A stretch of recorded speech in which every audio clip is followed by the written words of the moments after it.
Hello and welcome back to another episode of Nifty Notions. I'm Jason. And I'm Andrew. And today, Andrew, I think you've got a whole plethora of things about things that could kill us. Yeah, I think you've heard of 5G, microwave ovens, wind turbines. I've heard of those things, yeah. These are all things that a whole bunch of people think could harm us.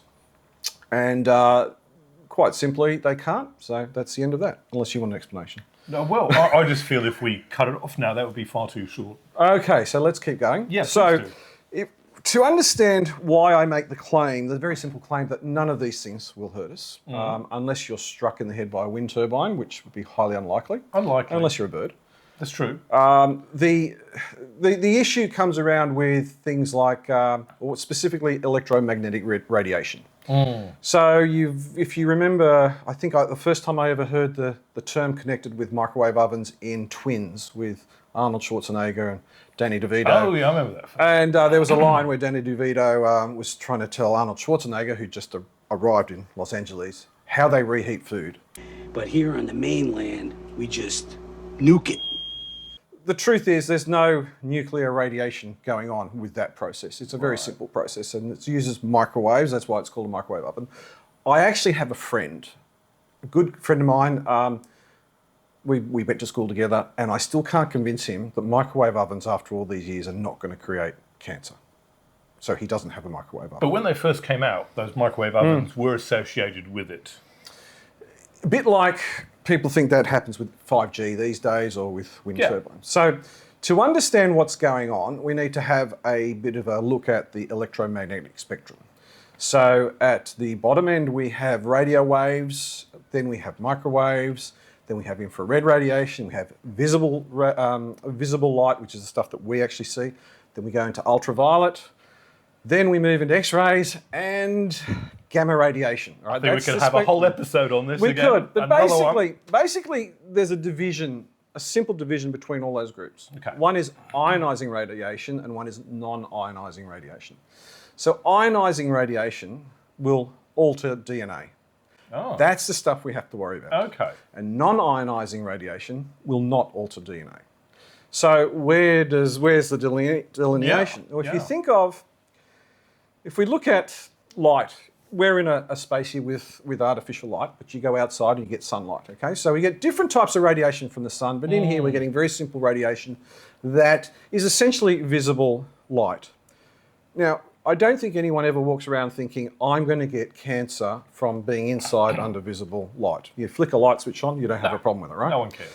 So visible light doesn't seem to be ionizing radiation, and it's not. Right.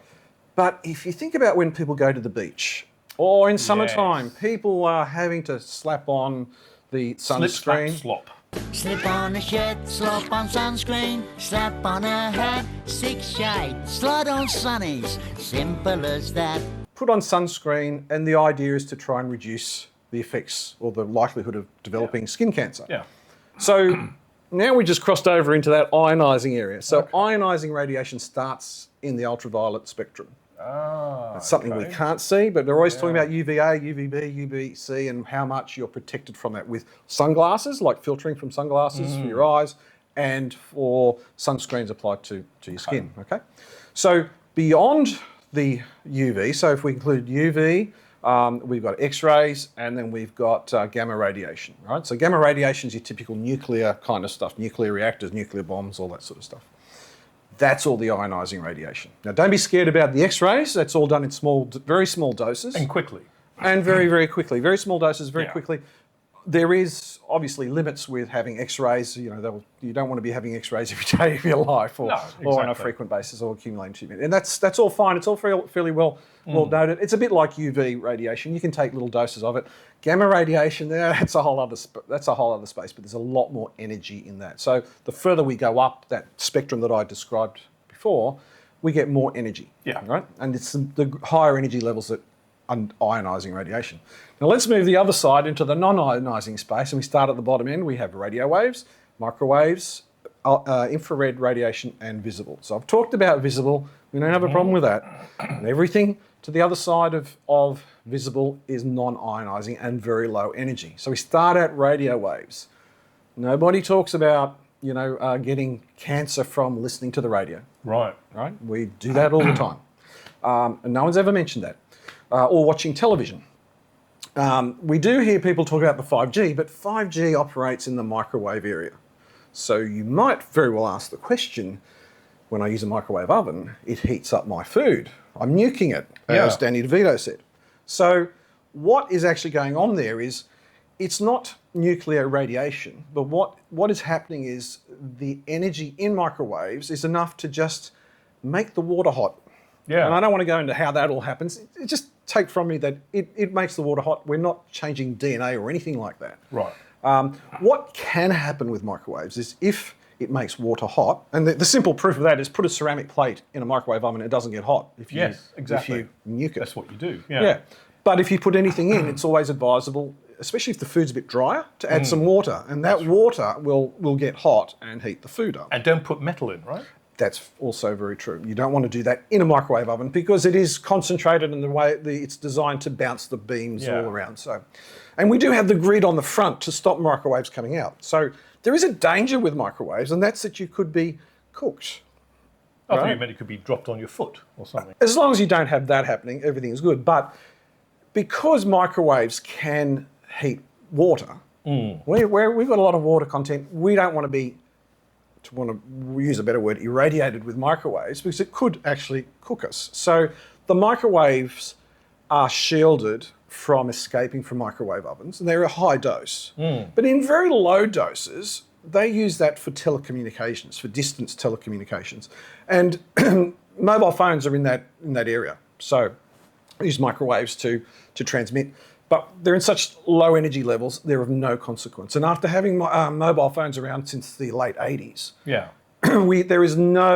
are no scientific reports or discoveries to associate increased levels of cancer with mobile phone use. I'm very surprised at that, because I always learned that when you had the mobile by your ear, the phone itself, that you were risking getting cancer. But that's why people are saying get earplugs, because the phone's over here somewhere and the earplug's in, and that doesn't necessarily give you cancer. So it's not true at all. No, and then if you think about it, the phone and your headsets have to communicate somehow. Yeah.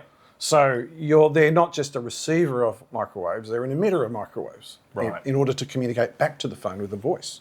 So that makes that argument null and void instantly, doesn't it? Yeah, okay. So although admittedly that is a much lower power than what the phone is operating at, but we would have seen an incidence or a spike in cancer and other issues, especially brain or any tissue around the head or neck, and that just simply hasn't happened. There's no correlation whatsoever. There's plenty of studies out there, very reputable studies, where that has not popped up at all. Okay.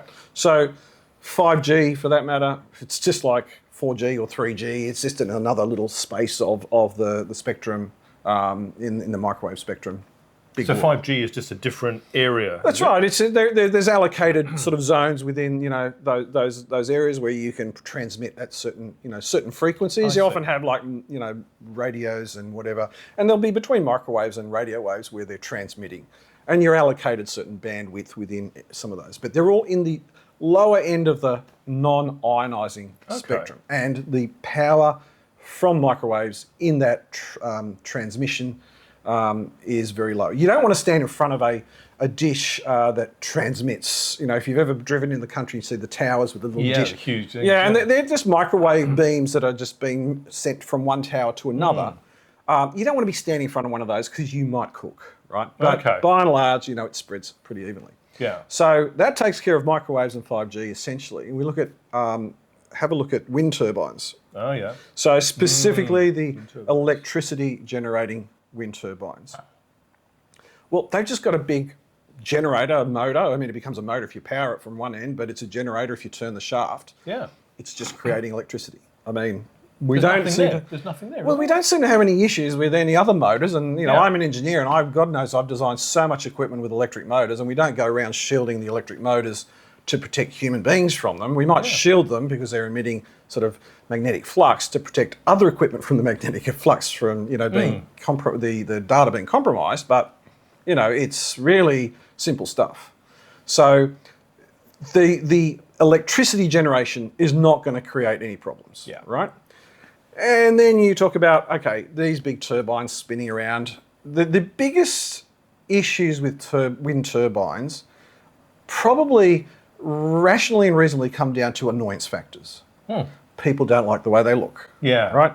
People don't like the sound they make. And some of them make a little bit of sound, but they're not like some American politician carries on about. I've stood next to some pretty big ones and I've hardly heard them, the slight swish. The politicians or the wind turbines? Both. Okay. Actually, no. One of them makes a lot of noise. There's some people are saying the noise is bothering them. Well, I don't know. Maybe not. It's But they're putting them out in the water too, out into sea, so you don't actually see them or hear them. That's right. According to some people, they're a problem for whales. Go figure. Yeah, that hasn't been proven. They jump up and grab one of the propellers. Who knows?